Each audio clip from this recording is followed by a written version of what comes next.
Boa noite, meus irmãos. A graça e a paz do nosso Senhor Jesus seja cada um de vocês. Amém? Hoje nós estamos no quarto episódio da nossa série de mensagens chamada de Confissões da Alma. E a nossa proposta tem sido refletir acerca das dores, dos sentimentos e das emoções que nós carregamos ao longo da vida. E uma vez que nós carregamos todas essas realidades, levarmos ao Senhor, a fim de nós não sermos dominados, escravizados e até mesmo consumidos por essas coisas e por essas realidades. Na nossa primeira mensagem, cerca de 3 finais de semana atrás, nós falamos acerca da ansiedade, com base nas palavras de Jesus no Sermão do Monte. Depois nós refletimos sobre a inveja a partir da história de Davi, Saul e Jonatas. E na semana passada nós fomos encorajados pelas palavras do apóstolo Paulo em Tessalonicenses sobre o tema da esperança. E hoje nós vamos refletir sobre o medo e nós vamos olhar para a vida de Elias. Então, se você puder abrir a sua Bíblia comigo e manter ela aberta em 1 Reis, capítulo 19, nós vamos ler o capítulo inteiro. Nessa noite vamos ter uma reflexão expositiva nesse texto, dos versos de 1 a 18. 1 Reis, capítulo 19, versos de 1 a 18. 1 Reis vem depois de 2 Samuel e está no Antigo Testamento entre os livros históricos. 1 Reis narra para nós a história de Israel após a morte do rei Davi. 1 Reis vai começar com o reinado de Salomão, vai relatar para nós a construção do templo e a divisão do reino entre norte e sul, Israel e Judá. O livro vai mostrar a nós a crescente infidelidade do povo e esses intensos confrontos entre reis desobedientes e profetas que Deus levanta de maneira fiel. E no capítulo 19 nós encontramos o profeta Elias fugindo de Jezabel, logo após uma grande vitória contra os profetas de Baal no Monte de Carmelo. E mesmo após esse evento marcante, que acredito que os irmãos conheçam, já ouviram em algum momento, Elias ele entra numa angústia muito profunda e chega a desejar a sua própria morte. Mas Deus, com ternura, com graça, cuida de Elias de uma maneira sobrenatural e especial, oferece a ele alimento, descanso e se revela de uma forma suave, restaurando assim a sua alma aflita. Então vamos ler a palavra do Senhor. Eu peço que você permaneça com a sua Bíblia aberta durante a exposição, para conferir, para que você possa ser também edificado na manuseação do texto, tá bom? Com bastante reverência no coração, vamos ler a palavra do Senhor. Ora, Acabe contou a Jezabel tudo o que Elias tinha feito e como havia matado todos aqueles profetas à espada. Por isso, Jezabel mandou um mensageiro a Elias para dizer-lhe: que os deuses me castiguem com todo rigor, caso amanhã, nesta hora, eu não faça com a sua vida o mesmo que você fez com a deles. Elias teve medo e fugiu para salvar a sua vida. Em Berseba de Judá, ele deixou o seu servo e entrou no deserto, caminhando um dia. Chegando a um pé de geísta, sentou-se debaixo dele, orou, pedindo a sua morte. Já tive bastante, Senhor, tire a minha vida, eu não sou melhor do que os meus antepassados. Depois se deitou debaixo da árvore e dormiu. De repente, um anjo tocou nele e disse: levanta-se e coma. Elias olhou ao redor e ali, junto à sua cabeça, havia um pão assado sobre brasas quentes e um jarro de água. Ele comeu, bebeu e deitou-se de novo. O anjo do Senhor voltou, tocou nele e disse: levanta-se e coma, pois a sua viagem será muito longa. Então ele se levantou, comeu e bebeu. Fortalecido com aquela comida, viajou durante 40 dias e 40 noites até chegar a Horebe, o monte de Deus. Ali entrou numa caverna e passou a noite, e a palavra do Senhor veio sobre ele. O que é que você está fazendo aqui, Elias? Ele respondeu: tenho sido muito zeloso pelo Senhor, Deus dos exércitos. Os israelitas rejeitaram a tua aliança, quebraram os teus altares e mataram os teus profetas à espada. Eu sou o único que sobrou e agora também estão me procurando para me matar. O Senhor lhe disse: saia e fique no monte na presença do Senhor, pois o Senhor vai passar. Então veio um fortíssimo vento que se despedaçou os montes e esmigalhou as rochas diante do Senhor, mas o Senhor não estava no vento. Depois do vento houve um terremoto, mas o Senhor não estava no terremoto. Depois do terremoto houve um fogo, mas o Senhor não estava nele. E depois do fogo houve o murmúrio de uma brisa suave. Quando Elias ouviu, puxou a capa para cobrir o rosto, saiu e ficou à entrada da caverna, e uma voz lhe perguntou: o que é que você está fazendo aqui, Elias? Elias respondeu: tenho sido muito zeloso pelo Senhor, Deus dos exércitos. Os israelitas rejeitaram a tua aliança, quebraram os teus altares e mataram os teus profetas à espada. Eu sou o único que sobrou e agora querem fazer o mesmo comigo. O Senhor lhe disse: volte pelo caminho por onde você veio, vá para o deserto de Damasco. Chegando lá, unja Azael como rei da Síria, unja também Jeú, filho de Ninsi, como rei de Israel, unja Eliseu, filho de Safaté, de Abel-Meloá, para suceder a você como profeta. Jeú matará todo aquele que escapar da espada de Azael, e Eliseu matará todo aquele que escapar da espada de Jeú. No entanto, sobrar 7.000 em Israel, todos aqueles cujos joelhos não se inclinaram diante de Baal e cuja todas aquelas bocas não o beijaram. Até aqui a palavra do Senhor, amém? Senhor, obrigado pela tua palavra, e nós te pedimos nessa noite, Deus, fala conosco com graça, fala conosco com clareza e com poder, que a tua voz encontre espaço na nossa alma amedrontada, na nossa alma cansada, e nos renove por dentro, Senhor. É isso que te pedimos, em nome de Jesus. Amém. Meus irmãos, existe um hábito bastante comum em algumas igrejas, talvez você já tenha presenciado algo semelhante. No início do culto, é comum que o dirigente ou o pastor se dirija à sua congregação e diga algo do tipo: quem está feliz, diga amém. Quem está triste, diga misericórdia. Os corintianos podem dizer misericórdia comigo nessa noite? Geralmente quase todos respondem um animado amém. Mas certa vez eu presenciei a cena de uma senhora que respondeu com sinceridade no coração misericórdia. E o que mais me impressionou não foi a resposta dela, mas foi a reação do dirigente, que respondeu: misericórdia não, irmã. Igreja não é lugar de gente triste. Põe um sorriso nesse teu rosto. Esse exemplo e esse relato, ele nos revela, meus irmãos, que de forma consciente ou não, muitos de nós fomos ensinados a viver sobre uma pressão constante para sempre estarmos bem, sempre estarmos alegres, sempre estarmos positivos, como se não houvesse espaço para tristeza entre o povo de Deus. E nós vivemos em um mundo onde nós somos frequentemente atingidos e assaltados por dores, por frustrações, por perdas. Não é natural, não é bíblico exigir que alguém sorria o tempo todo. Por isso, não pense que você tem menos fé ou que você seja menos crente pelo fato do sofrimento estar batendo a sua porta ou pelo fato de você estar enfrentando dias difíceis. Até mesmo os grandes personagens da Bíblia viveram dias de escuridão. Desde os patriarcas até os profetas, dos apóstolos até os pais da igreja, todos enfrentaram tempos de profunda tristeza. E a própria Bíblia apresenta para nós o sofrimento como consequência direta da queda. Em Gênesis 3, nos versículos de 16 a 19, nós vemos o juízo de Deus após o pecado. A Eva, Deus diz que ela dará a luz em meio a muitas dores. A Adão diz que a terra vai se tornar hostil a ele, e ele vai ter que trabalhar com muito suor, ele vai ter que enfrentar espinhos, vai ter que enfrentar dificuldades. Ou seja, após a queda, o sofrimento ele passou a fazer parte da nossa existência humana. Nós não apenas experimentamos e convivemos com o sofrimento, mas também podemos tornar agentes e causadores dele na vida de outros.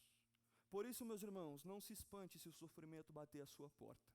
A fé em Jesus não é aquela que anula e que aniquila a nossa humanidade. Não é uma armadura fria que nos torna intocáveis diante da dor. A fé bíblica não se constrói na negação do sofrimento, mas nessa confiança convicta, mesmo quando o nosso coração pesa. Nós temos um Deus que nos socorre e que cuida de nós. Veja comigo, meus irmãos, o exemplo de Abraão, e eu sei que nós estamos falando propriamente de Elias, mas só para uma verdade ficar muito clara no nosso coração. Vejamos Abraão quando caminhava rumo a Moriá ao lado do seu filho Isaque para imolá-lo, para obedecer à vontade do Senhor, oferecendo Isaque como um sacrifício. Você acha mesmo que o coração daquele pai estava em paz?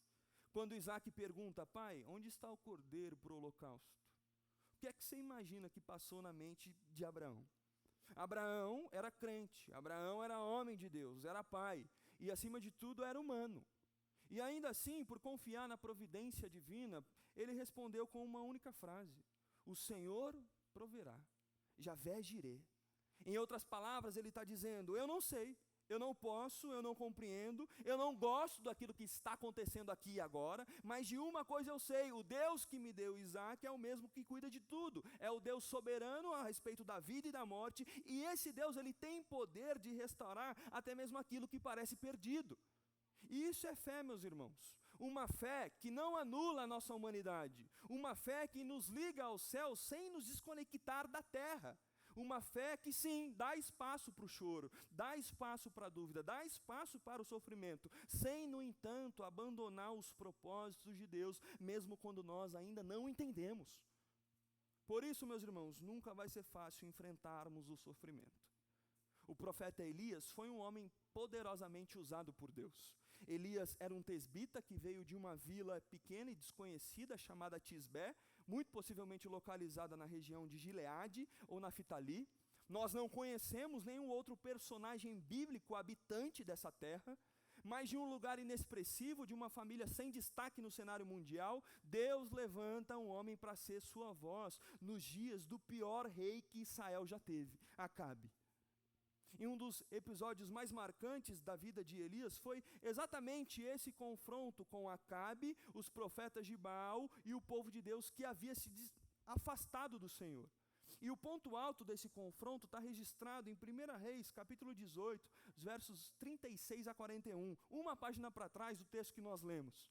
E vai dizer assim a palavra do Senhor, você conhece esse relato: à hora do sacrifício, o profeta Elias colocou-se à frente do altar e orou: ó Senhor, Deus de Abraão, de Isaque e de Israel, que hoje fique conhecido que tu és Deus em Israel, e que eu sou o teu servo, e que eu fiz todas essas coisas por ordem tua. Responde-me, Senhor, responde-me, para que esse povo saiba, Senhor, que tu és Deus, e que fazes o coração deles voltar para ti. É uma súplica, meus irmãos, por restauração. Essa oração de Elias tem um propósito redentor, que esse milagre traga o povo de volta ao Senhor. E o verso 38 vai dizer para nós: então o fogo do Senhor caiu e queimou completamente o holocausto, a lenha, as pedras e o chão, e também secou totalmente a água na valeta. Quando o povo viu tudo isso, todos caíram prostrados e gritaram: o Senhor é Deus. O Senhor é Deus. Ou seja, meus irmãos, o povo que antes estava dividido e apático, agora reconhece com convicção: só o Senhor é Deus. E o verso 40 continua nos dizendo: então Elias ordenou-lhes: prendam os profetas de Baal, não deixe nenhum escapar. Eles os prenderam e Elias os levou ao riacho de Quizon e lá os matou. E Elias disse a Acabe: vá comer e beber, pois já ouço o barulho da chuva pesada. Foi justamente esse episódio que Acabe relatou a Jezabel no verso 1 do capítulo 19 que nós acabamos de ler. E ao saber de tudo o que havia acontecido, Jezabel ficou tomada de ira e jura matar Elias. E meus irmãos, ao passarmos do capítulo 18 para o capítulo 19, nós nos deparamos com uma mudança muito drástica, uma mudança surpreendente. No final do capítulo 18 nós lemos: a mão do Senhor veio sobre Elias. Já no início do capítulo 19 nós vemos o profeta fugindo para salvar a sua vida. No capítulo 18, Elias está no auge do seu ministério, enfrentando com coragem os 450 profetas de Baal. No capítulo 19, ele está no fundo do poço, abatido, com medo, desejando a sua morte. Quem de nós, meus irmãos, imaginaria uma reviravolta assim tão rápida?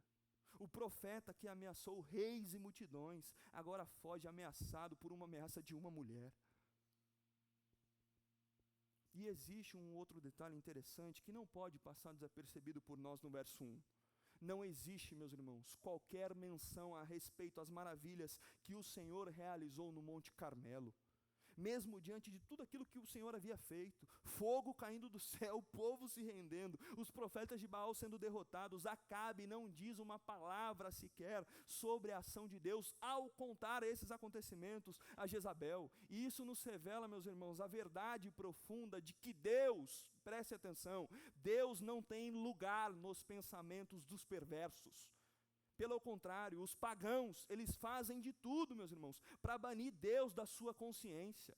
E Acabe não consegue reconhecer que tudo aquilo que ele tinha vivido e passado era obra do Senhor, e que ele mesmo, Acabe, com a sua idolatria, com a sua rebeldia, era o principal causador daquela crise. E ao relatar as coisas a Jezabel, Acabe não buscava arrependimento, não buscava convencê-la de que nós estamos errados. A sua intenção era clara: inflamar mais ainda o ódio da rainha contra Elias, o servo do Senhor. E novamente, aqui nós encontramos um ponto humano e sensível. Havia no coração de Elias, sem sombra de dúvidas, uma expectativa legítima de reconhecimento. Depois de um feito tão grandioso, fogo caindo do céu, o povo clamando, o Senhor é Deus, o mínimo que se esperava era que os reis fizessem o mesmo. De alguma forma, Elias esperava que Acabe e Jezabel se curvassem diante da glória de Deus. Mas não é isso que acontece. Ao invés de arrependimento, tem ameaça. Ao invés de honra, tem uma sentença de morte. Elias não está apenas com medo. Ele está completamente desiludido e exausto diante de uma liderança que não se quebranta. E aqui, certamente, meus irmãos, nós nos identificamos. Quantas vezes nós já nos sentimos como Elias? Momento de frustração, decepção, esgotamento, quando tudo parecia caminhar para um desfecho glorioso e de repente tudo desmorona. A famosa frase, tudo certo para dar errado. Nós ficamos paralisados, olhando para o horizonte, tentando entender. Elias está exatamente, meus irmãos, nesse lugar. E no verso 2, nós temos a promessa de morte a Elias. Em resumo, o que Jezabel está dizendo é: Elias, amanhã, a esta hora, você vai estar morto. A figura de Jezabel representa mais do que uma mulher vingativa. Ela simboliza rebelião contra Deus. Astuta, inescrupulosa e sem piedade, a influência de Jezabel ultrapassa sua própria história. Em Apocalipse 2, Jezabel é usada como um símbolo de sedução e de corrupção espiritual. Uma figura que antecipa a mulher mencionada em Apocalipse 17, montada sobre a besta. Uma imagem de oposição ativa e enganadora contra Deus e contra o seu povo. O coração de Jezabel estava fechado para a glória de Deus. E como ela não podia ferir o próprio Deus, voltou a sua fúria contra o servo de Deus, contra Elias. Quanto mais a presença de Deus manifestava na vida do profeta, mais ela se enfurecia. Certamente nós temos muitos princípios para tirar para a gente aqui, até essa parte do relato. Mas me permita compartilhar com os irmãos alguns conselhos, e eu entro nesse lugar como quem pisa em terra santa. Em primeiro lugar, as mulheres. A mulher temente a Deus, ela influencia outros e outras com sabedoria e não com manipulação. O poder espiritual, minha irmã, de uma mulher não está no controle, está no temor do Senhor. Mulheres que desejam edificar os ambientes onde elas estão inseridas, elas precisam se afastar do modelo de Jezabel e se aproximar do modelo de mulheres como Ana, como Débora, como Ruth, como Maria e tantas outras que serviram ao Senhor com fé e com reverência. Em um tempo, minhas irmãs, onde tantas vozes tentam redefinir o valor de uma mulher, que as filhas de Deus aqui presentes se levantam com humildade e com convicção, mostrando que a verdadeira força está em temer ao Senhor e andar nos seus caminhos. A gente não precisa se dobrar ao que a cultura diz a respeito do que é a mulher. Para os homens, Acabe, meus irmãos, é o retrato do homem banana, do homem frouxo, do homem omisso e espiritualmente ausente. É Acabe quem deveria ser o primeiro a se humilhar diante do poder de Deus, mas ele prefere se calar e se esconder atrás da sua esposa. Homens passivos, meus irmãos, permitem que o mal floresça onde eles estão. Quando um homem deixa de liderar espiritualmente, o diabo, Satanás, encontra um terreno fértil. Um homem que teme a Deus precisa liderar com coragem, proteger com firmeza e andar, sobretudo, em santidade. O mundo, meus irmãos, precisa de homens como Elias, não como Acabe. A verdadeira força masculina não está na imposição da força, mas na disposição de sacrificar por aquilo que é santo, por aquilo que é correto. Para as famílias aqui presentes, o maior presente que você pode dar ao seu filho não é uma viagem internacional. Se você tiver condições, glória a Deus por isso. Mas é um exemplo de um coração que se curva diante de Deus. O seu filho, ele não precisa somente de um provedor. O seu filho, ele precisa de um intercessor, de alguém que o leve a Deus com lágrimas, em oração, com temor. Você pode deixar herança, viagens, numa ótima educação para os seus filhos, mas se não ensinar o temor do Senhor para eles, no fim você não deixou nada daquilo que importa. Ah, meus irmãos, eu não me lembro de todos os bens materiais que eu recebi dos meus pais, embora eu seja profundamente grato por cada um deles. Mas se existe algo que jamais eu vou esquecer e que está na minha memória latente, é a imagem dos meus pais sentados no sofá de casa, com lágrima nos olhos, me perguntando: Felipe, filho, você tem certeza da sua salvação? É desse tipo de pai e mãe, meus irmãos, que o nosso tempo precisa. Mais do que herança, mais do que presente, os nossos filhos precisam da direção da eternidade.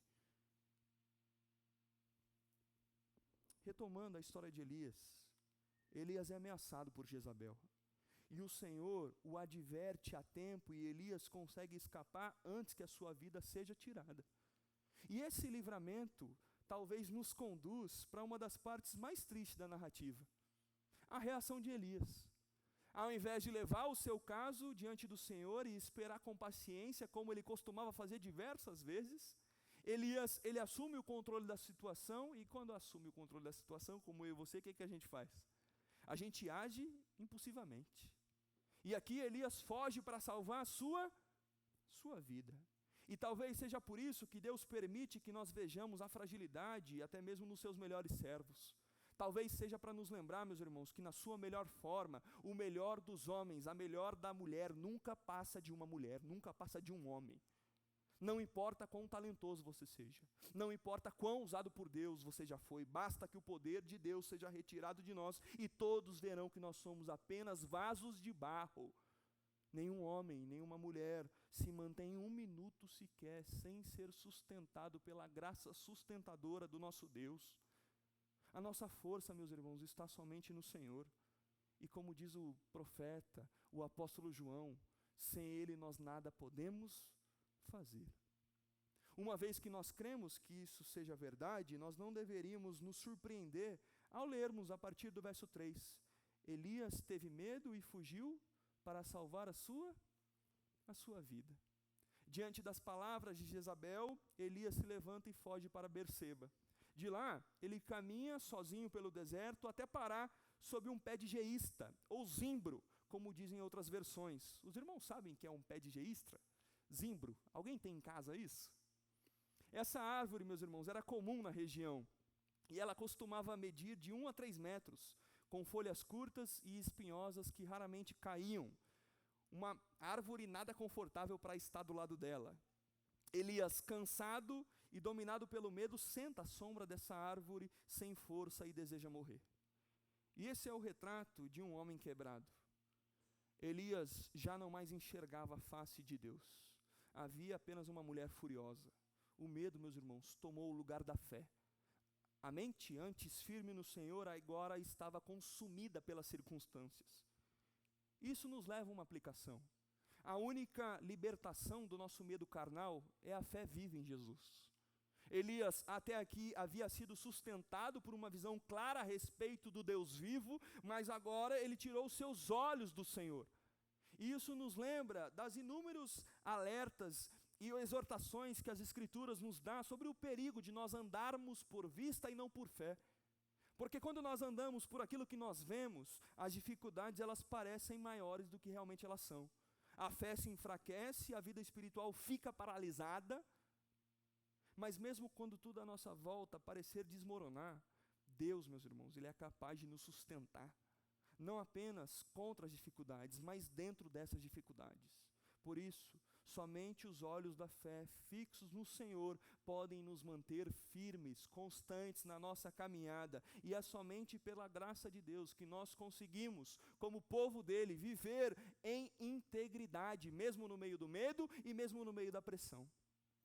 E as primeiras palavras que Elias dirige a Deus nesse momento não são palavras de intercessão, não são palavras de uma súplica por livramento, mas é um pedido de morte. Senhor, eu já tive bastante, tira a minha vida, eu não sou melhor do que os meus antepassados. Meus irmãos, mais uma vez o contraste bíblico. Elias foge de Jezabel para salvar a sua vida, e agora ele está pedindo que o próprio Deus atire. Isso aqui é o retrato de um coração dominado pelo medo, de um coração dominado pela incredulidade. E quando esses sentimentos nos tomam, nós não apenas agimos de forma equivocada, mas nós nos tornamos instáveis, nós perdemos o equilíbrio, a nossa mente se desorganiza, a nossa alma se fecha e a nossa caminhada se torna absolutamente desorientada. E para que a verdade de Deus governe o nosso interior, meus irmãos, a nossa fé precisa, todos os dias, constantemente, ser alimentada e ser exercitada. É por isso que aqui na igreja nós temos grupos pequenos, visível educação, encontro de juniores, encontro de crianças, encontro de adolescentes, encontro de jovens, escola de paz, dia da família, acampamento. Não são compromissos, meus irmãos, para encher a sua agenda e fazer de você um cliente nosso, ou programações para a gente dar um jeito de entreter os seus filhos, mas são espaços onde a nossa fé intencionalmente é desafiada a crescer. Não se engane, meus irmãos, vir somente ao culto de domingo não é suficiente para você sustentar a sua vida espiritual. Estar presente no domingo é um ótimo começo, mas isso precisa ter continuidade ao longo da semana. Crescimento espiritual exige compromisso, exige constância. Em última análise, meus irmãos, exige comunidade. Elias não foi o único servo do Senhor que desistiu, que desejou desistir.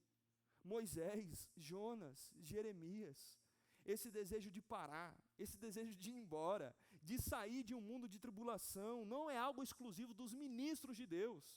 Não é só pastor que tem isso não, gente, não é só profeta que tem isso não. Muitos crentes sinceros também chegam a esse ponto. Senhor, já deu. Essa semana quantas vezes você fez essa oração? Senhor, para mim já deu. Dá para contar nas palmas das mãos? Ou talvez perpasse e precise usar os pés? Senhor, eu não aguento mais. E aqui, meus irmãos, nós precisamos fazer uma distinção importante, porque existe uma diferença entre desejar um alívio das dificuldades, o cansaço, a enfermidade, a pobreza. Senhor, se for para vir na outra vida pobre, eu não quero. E a diferença, meus irmãos, de desejar estar com Cristo, ser livre desse corpo mortal, e entrar na plenitude da comunhão com o nosso amado. Esse primeiro desejo é humano, é compreensível. Quando eu era criança, eu ouvia a piada de que com o tempo na vida adulta se tornou uma verdade absoluta. Muita gente deseja o céu simplesmente porque lá não tem o quê? Não tem segunda-feira. Naquela época, a ideia de não ter segunda-feira me atraía mais do que a promessa de ter ruas de ouro. Eu lá quero saber de ruas de ouro, rapaz. Eu quero não ter segunda-feira. Mas o segundo desejo, meus irmãos, é espiritual. É fruto de uma fé amadurecida. E uma das grandes surpresas da vida cristã é perceber quão poucos crentes demonstram esse segundo desejo com sinceridade. Muitos daqueles que professam a fé em Jesus estão tão enamorados a essa vida presente que não conseguem mais desejar a alegria e a presença do amado. Elias está esgotado, Elias está cansado, desanimado do seu ministério, que para ele não tem mais valor algum. E então, consumido por esse abatimento, Elias dorme. E aqui nós vemos a primeira coisa que Deus faz com Elias. As crianças podem me ajudar lendo? A primeira coisa que Deus faz com Elias? Todas as crianças aqui presentes? 1, 2, 3. Vamos lá, crianças. Cuidado e não abandono. Pode ser mais uma vez comigo? 1, 2, 3. Cuidado e não. Oh, coisa linda. Mais uma vez e forte. Quero você também comigo. 1, 2, 3. Isso. Os pais agora para ajudar e os adultos. 1, 2, 3. Obrigado. Lindas. Lindo. A resposta, meus irmãos, de Deus a Elias não foi deixá-lo sozinho na sua crise. Mesmo que Elias tenha fugido do seu dever, o seu Senhor não abandonou ele na sua maior hora de fraqueza e de necessidade. Meus irmãos, aquele que deu a própria vida para nos salvar, não é amigo somente nos bons momentos. Ele é um irmão presente na hora da angústia, na hora da adversidade. Porque Deus envia um anjo para cuidar de Elias. O anjo o toca, o chama para que Elias se levante e coma. E é interessante de nós notarmos, não foi no cume do Carmelo que Elias recebe uma demonstração do cuidado de Deus, mas é no deserto. Não foi logo após a vitória contra os profetas de Baal, mas é quando Elias está fugindo de Jezabel. Não foi quando ele orava pedindo por provisão, mas quando ele pediu para morrer, que o Deus da vida o sustentou para viver. Deus é maior e melhor do que os nossos medos, irmãos. Ele caminha com a gente mesmo quando nós estamos frágeis. Ele não se afasta do nosso choro, da nossa dor, das nossas dúvidas ou das nossas fraquezas. Antes de tudo, Deus é a resposta para tudo isso. A dureza da nossa vida, a dureza da segunda-feira não anula a bondade do nosso Deus. Nós esperamos abandono, nós esperamos condenação, juízo, desgraça, nós recebemos misericórdia e graça. Deus cuida de Elias. O seu amor fiel continua presente, mesmo quando Elias não sente. Depois de comer e beber o que Deus lhe deu, Elias volta a dormir. O cansaço deveria ser grande. E talvez você essa semana deveria fazer assim como Elias, dormir. Mais uma vez, o anjo tocou e o chamou para levantar e comer, pois ele ainda tinha um caminho longo pela frente. Elias obedeceu. Levantou, comeu e bebeu, e seguiu uma viagem por 40 dias e 40 noites, até chegar no Monte Horebe, também conhecido como Monte de Deus e Monte Sinai. Lá Elias entra numa caverna, onde ele passa a noite, o versículo 9 vai dizer para nós, e a palavra do Senhor veio a ele e lhe disse, o que é que você está fazendo aqui, Elias? Deus já havia falado com Elias em outras ocasiões, mas aqui nos parece que algo singular e único está acontecendo. A expressão, a palavra de Deus veio sobre ele, não aparece em passagens anteriores com o mesmo peso e intensidade que aqui. E aqui ela indica para nós que algo extraordinário está acontecendo. Porque Elias não recebe apenas uma instrução divina, Elias está diante da presença de uma pessoa divina.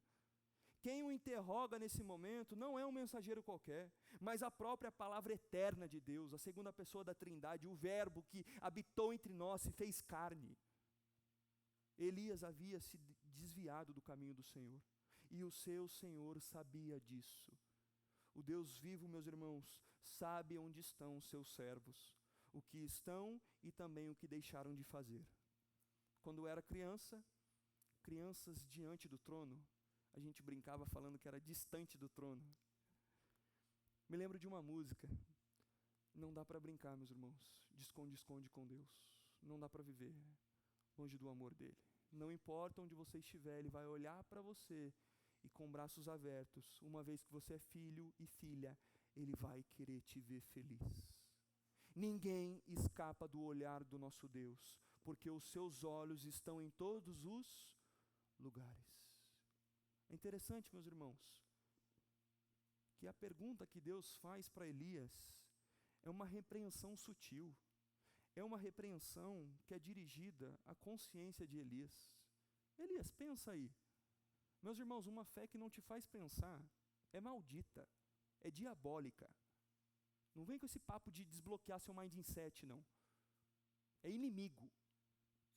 E a pergunta de Deus para Elias é, o que é que você está fazendo aqui?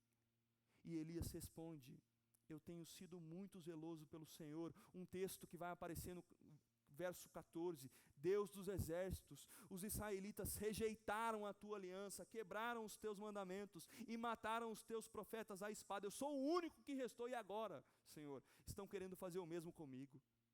Diante da voz de Deus, Elias apresenta o seu lamento. Não foi uma reclamação, não foi uma murmuração, mas uma oração sincera. E esse lamento revelava a ignorância de Elias. Elias não sabia que ainda havia profetas vivos, mas a tristeza dele era profunda, era verdadeira. Ele estava completamente angustiado ao ver que o povo de Deus, que levava o seu nome, havia abandonado o Senhor. Deus ouve esse lamento com atenção e com amor. Ele já havia cuidado de Elias, mas agora também ele escuta Elias. Deus está presente, meus irmãos, ainda que silenciosamente cuidando dos seus. O silêncio do Senhor fala mais alto, brada, grita, ecoa do que as tempestades. Ele cuida de nós, sempre presente, ainda que silenciosamente. Em segundo lugar, a resposta de Deus à aflição de Elias. As crianças, tentem decorar. Cuidado e não abandono. Em segundo lugar, a resposta de Deus à aflição de Elias. Repitam comigo. A resposta de Deus à aflição. Mais uma vez, a resposta. Aqui nós encontramos uma das passagens mais belas das Escrituras. Uma revelação do próprio Deus acerca de si mesmo. Em resposta à lamentação de Elias, o Senhor disse: saia e fique no monte na presença do Senhor, pois o Senhor vai passar. Então veio um forte vento que separou os montes e esmigalhou as rochas diante do Senhor, mas o Senhor não estava no vento. Depois do vento houve um terremoto, mas o Senhor não estava no terremoto. Depois do terremoto houve um fogo, mas o Senhor não estava nele. Depois do fogo houve um murmúrio de uma brisa suave. Quando Elias ouviu, puxou a capa para cobrir o rosto, saiu e ficou à entrada da caverna, e uma voz lhe perguntou: o que é que você está fazendo aqui, Elias? Meus irmãos, não foi por meio dos fortes ventos que batiam contra o Monte Horebe e que despedaçavam as rochas que o Senhor se revelou. Também não foi por meio de um poderoso terremoto. Somente após o barulho e a força da natureza que Deus se revela através de um ciclo tranquilo e suave. Esse ciclo é leve como um sopro, uma brisa suave, como o som das folhas quando o vento passa sobre elas. Foi assim que o Senhor se manifestou, na calma, quase no sussurro, por meio de sons tranquilos, por meio de som pacífico. Deus não se esconde quando um filho seu passa por angústia. Deus, ele não se isenta. Deus não se ausenta, mas ele tão somente se revela. Elias, meus irmãos, precisava desse tratamento. Ele tem contato com o próprio Deus, ele é alimentado com cuidado, dorme diversas vezes e recebe uma direção por meio de uma voz mansa e suave. E as palavras de Deus são: o que é que você está fazendo aqui, Elias? E Elias, sem ter outra resposta, repete aquilo que ele já havia dito. Não está errado na sua Bíblia não, tá? É uma repetição mesmo. Deus então lhe mostra a verdade: Elias, você não está sozinho. E além disso, o Senhor dá uma nova tarefa para Elias, que a tarefa é essa que aparece nos versos 15 a 17. Elias, você precisa ungir um novo rei da Síria. Você precisa ungir um novo rei sobre Israel. Você precisa ungir um novo profeta que vai ocupar o seu lugar. Porque Elias, eu não vou atender o seu pedido de morte. Você jamais vai experimentar a morte. O próprio Deus o levaria ao céu sem experimentar a aflição da morte. Mas antes disso, meus irmãos, Elias deveria continuar trabalhando. O Senhor cuida do seu servo, e cuida do seu servo com zelo, e faz isso de forma calma e tranquila, silenciosamente, meus irmãos, mas sempre presente. Deus sustentou Elias e lhe deu a graça e a força necessária para que Elias pudesse passar o vale da aflição. E conosco, meus irmãos, certamente não é diferente. Todos nós estamos sujeitos a enfrentar frustrações, sofrimentos, decepções. Muitas vezes nós temos uma expectativa ideal e nós acabamos profundamente frustrados, a decepção nos machuca, mas se o sofrimento bater a sua porta e chegar na sua vida, se lembre, meu irmão, nós adoramos um Deus que tem feridas, nós adoramos o Jesus das cicatrizes. O nosso Senhor, Ele foi cuspido, humilhado e assassinado numa cruz. Como nós estamos esperando que a nossa fé cresça sem sofrimento, se o nosso próprio Deus não é retratado como uma força heróica e uma beleza intocável? Como é, meus irmãos? Nós seguimos um Deus que manifesta da sua glória por meio do nosso sofrimento. Nós oramos por paz, mas nós temos a certeza de que quando ela nos falta, existe um Deus eterno, acostumado em usar a sua igreja em tempos difíceis. E a palavra de Deus é maravilhosa, na maneira como nos dá segurança, mesmo no meio do sofrimento. Nós podemos suportar aquilo que nós estamos enfrentando, porque todo sofrimento nos serve para nos preparar para uma glória maior do que qualquer perda, qualquer dor que essa vida possa nos trazer. Não tem dúvidas, meus irmãos, o sofrimento de Elias começou quando ele tirou os olhos do Senhor. E embora os nossos tempos sejam diferentes do de Elias, a causa de muito dos nossos sofrimentos são as mesmas. Nós tiramos os olhos do Senhor e queremos andar por vista, queremos andar por circunstâncias. Permita-me dar alguns conselhos finais aos irmãos, para a gente encerrar o nosso tempo. Se você é amigo de alguém que está enfrentando sofrimento, aprenda, meus irmãos, com o Senhor, a maneira certa de tratar essa pessoa. Vá até ela, não deixe sozinho. No momento em que Elias mais precisava de companhia, ele fugiu para uma caverna, mas Deus foi encontrá-lo, não para confrontá-lo, não para empurrar Elias ainda mais para baixo, mas para tratar Elias com amor, com paciência, com eficácia, porque Deus nos encontra nas nossas cavernas, Deus nos encontra nos nossos sofrimentos. Ouça o seu amigo, meu irmão, como Deus ouviu Elias e perguntou: o que é que você está fazendo aqui, meu irmão? É claro que Deus sabia o que Elias estava fazendo ali, mas ele queria ouvi-lo, ainda que as suas palavras fossem um tanto confusas e bagunçadas. Ouça, apenas ouça, e isso já vai ser um grande consolo. Agora, se você é quem está enfrentando a aflição do sofrimento, da dor, do esquecimento, da angústia, e até mesmo da depressão, veja o caminho que Deus apresenta, e siga por ele. Dê passos firmes na direção de alguém com quem você possa falar. Não pare, não se afunde numa cama esperando a sua morte. Siga adiante, não pare por nada, porque Deus vai estar do seu lado, ainda que silenciosamente, mas sempre presente. Ele vai te dar a graça e a força necessária, se você buscar Ele de todo o seu coração.